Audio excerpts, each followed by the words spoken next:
From a very young age, Drew Kahn's parents knew he was an athlete.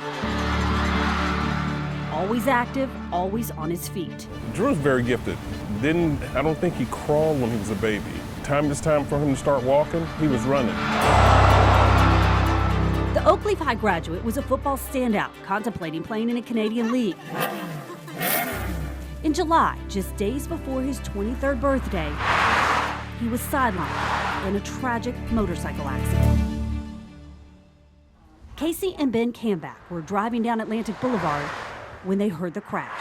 We were about 40 yards past the initial accident, and we both kind of looked in the rear view at the same time. We kind of heard a noise, and that's when we immediately stopped, and everything kind of unfolded from there. When they got to Drew, he wasn't breathing. The force of the impact so intense it knocked off his shoe and his helmet.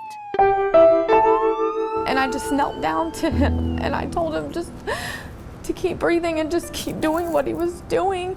And he took a really deep breath in, and I just remember watching his stomach, and I could see his stomach just rising and falling, just barely, but I knew that was enough, that he was breathing. Drew's parents were asleep when they got a knock at their door. I said, you guys have got to go to the hospital. Drew's been in a really bad accident. It's serious. Their athletic, active son laid lifeless in a hospital bed hooked up to machines. You see your son laying there, bandaged up, tubes running in and out of him, and you think the worst. But I didn't think the worst.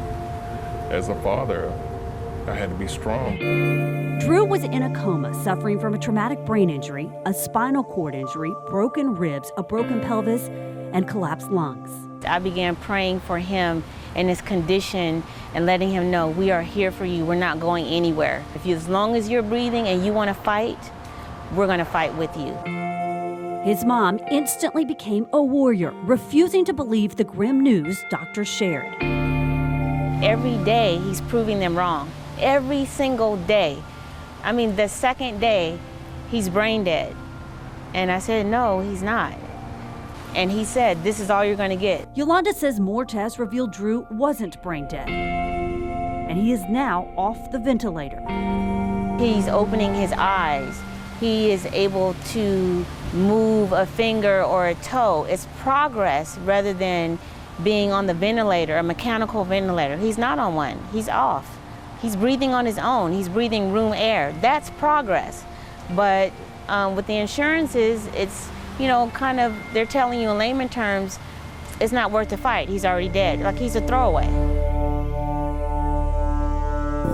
The Kahns are now in the fight of their life, determined to get their son the help he needs. In October, Drew was moved to Brooks Rehab, but is expected to be discharged any day now. It's not necessarily the hospital that's doing it, it's the insurance that dictates to the hospital. It's a battle with the insurance company.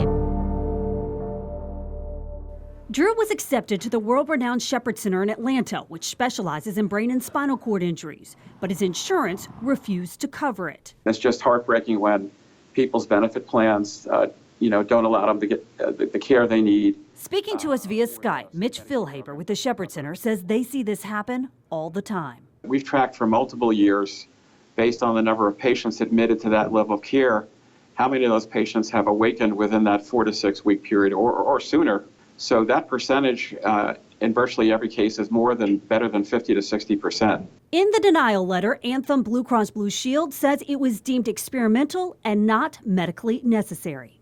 But the 4 to 6 week program is expensive, $6,000 to $10,000 per day. I want to see the rehab facility and the insurance work together to give my son the quality of life that he deserves. There's just no way that people can work 70, 80 hours a week to pay insurance out of pocket, and the insurance is looking for every loophole not to pay out. My child is not a number. He's my son. I know him.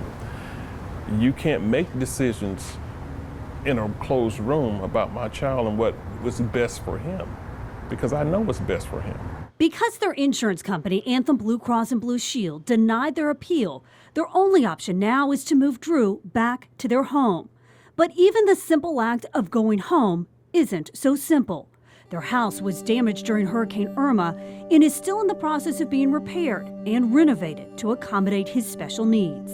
He has a lung condition where he can't have carpet, you know, and these are serious things that you have to be done immediately, adding ramps and rails. While she and her husband continue to fight for their son, the strangers who stopped to help Drew on that fateful day now share an unbreakable bond with the kind and visit Drew regularly. He's a person, and I just want every opportunity that he has to get better to be given to him. And has this changed your life? Yeah, I mean, it makes you think about things a lot differently. And we need help. We need assistance desperately, because the quality of life that he deserves, the insurance is unwilling to do that, and that puts us kind of in a dead heat. We're battling time.